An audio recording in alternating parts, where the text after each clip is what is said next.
ನಮಸ್ಕಾರ, welcome to ಕವಿಸ್ ಕ್ವಿಜಿನ್. ಒಂದು ಬಿಸ್ಕಿಟಿಂದ sweet ಮಾಡೋಣ. ಬಿಸ್ಕಿಟು, ಹಾಲಿನ ಪುಡಿ, ಕೊಬ್ಬರಿ, ಸಕ್ಕರೆ, ಒಂದು ಏಲಕ್ಕಿ, ಒಂದು ಸ್ವಲ್ಪ ಹಾಲು ಇಷ್ಟಿದ್ರೆ ಸಾಕು.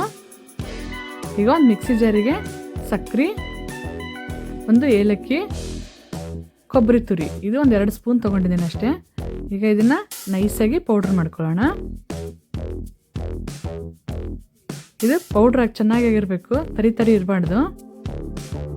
ಈಗ ಅದೇ ಜಾರಿಗೆ ಮಾರಿಗೋಲ್ಡ್ ಬಿಸ್ಕಿಟ್ನ ಪೌಡ್ರ್ ಮಾಡ್ಕೊಳ್ಳೋಣ. ನಾನು ಒಂದು 3 ಪ್ಯಾಕೆಟ್ ಮಾರಿಗೋಲ್ಡ್ ಬಿಸ್ಕಿಟ್ ತೊಗೊಂಡಿದ್ದೀನಿ. ಇದನ್ನು ನೈಸಾಗಿ ಪೌಡ್ರ್ ಮಾಡ್ಕೊಳ್ಳೋಣ. ಈಗ ಇದನ್ನು ಒಂದು ಪಾತ್ರೆಗೆ ತೆಗೆದುಬಿಡಿ.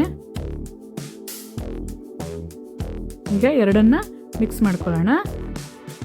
ಇದಕ್ಕೆ ಒಂದು 3 ಸ್ಪೂನು ಹಾಲಿನ ಪೌಡ್ರ್ ತೊಗೊಂಡಿದ್ದೀನಿ. ಒಂದು ಸತಿ ಹಾಗೆ ಮಿಕ್ಸ್ ಮಾಡ್ಕೊಳ್ಳೋಣ. ಇದು ಎಲ್ಲರೂ ಇಷ್ಟಪಟ್ಟು ತಿಂತಾರೆ, ನೀವು ಒಮ್ಮೆ ಟ್ರೈ ಮಾಡಿ. ಮಕ್ಕಳಿಗೆ ಇಷ್ಟ ಆಗುವಂಥ ಲಡ್ಗಿ ಲಡ್ಡು ಅಂತ ಮಾಡಿದ್ದೀನಿ.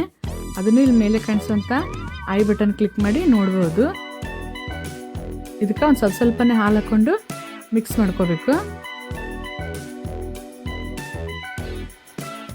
ಇದು ಮನೆಗೆ ಯಾರಾದರೂ ಗೆಸ್ಟ್ ಬಂದರೆ ಇದು ಒಂದು 5 ನಿಮಿಷದಲ್ಲೇ ಆಗುವಂಥ ರೆಸಿಪಿ.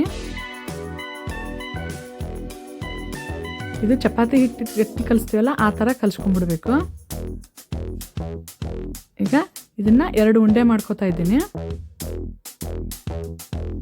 ಒಂದು ಉಂಡೆ ಹಾಗೆ ಎತ್ತಿಡ್ತೀನಿ. ಇದಕ್ಕೆ ಒಂದು ಸ್ವಲ್ಪ ಫುಡ್ ಕಲರ್ ಹಾಕ್ತಾ ಇದ್ದೀನಿ. ಆರ್ಗ್ಯಾನಿಕ್ ಫುಡ್ ಕಲರ್ ಇದು.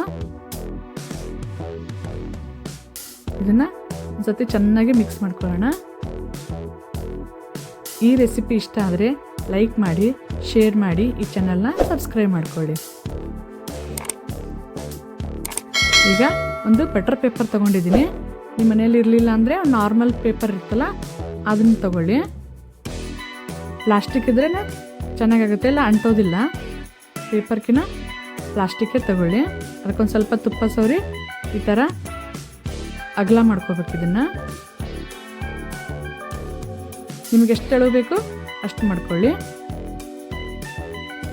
ಇದು ಇನ್ನೊಂದು ಆರ್ಗ್ಯಾನಿಕ್ ಫುಡ್ ಕಲರ್ ಹಾಕಿದ್ದೀನಲ್ಲ, ಅದನ್ನು ಅದರ ಮೇಲೆ ಇಟ್ಟು ಈ ಥರ ತಟ್ಕೋಬೇಕು.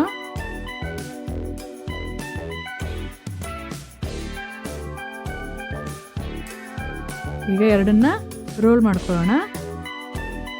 ನಿಧಾನಕ್ಕೆ ಮಾಡ್ಕೋಬೇಕು.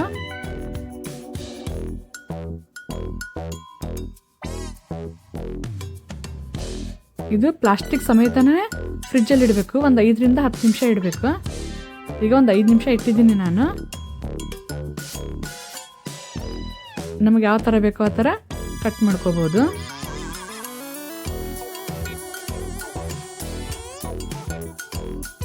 ನೀವು ಒಮ್ಮೆ ಟ್ರೈ ಮಾಡಿ ನೋಡಿ. ಇದು ಬಿಸ್ಕೆಟಿಂದ ಮಾಡಿದ್ದು ಅಂತ ಗೊತ್ತೇ ಆಗೋದಿಲ್ಲ, ಟೇಸ್ಟಿಯಾಗಿರುತ್ತೆ.